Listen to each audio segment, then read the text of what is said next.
How to fix apps and games not opening in your Windows. Hello guys, this is Atticus and welcome back to another tutorial video.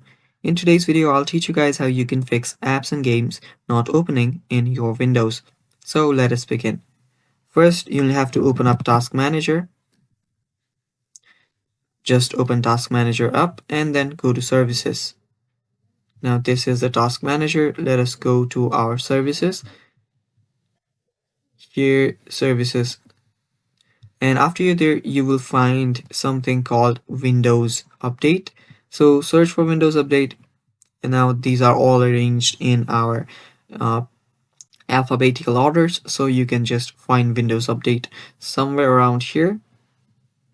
Now, if you don't find it, it's completely fine. If you do find it though, you'll have to stop it from running. Now to stop it from running, just select one, tap right click on one, and then stop it from running. Just tap on stop and it will stop. And after you stop the Windows Update from running, just open up your file explorer, go to your local disk. This is your C drive local disk. After you're there, go to Windows. As you can see, the Windows folder, tap on Windows. Here you'll need to scroll down all the way. And there you should see something called software distribution.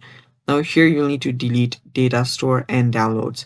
Now after you delete these two folders and restart your computer, your problem will get fixed and you can start playing your games and open apps just fine. Thanks for watching guys. That is all for this video.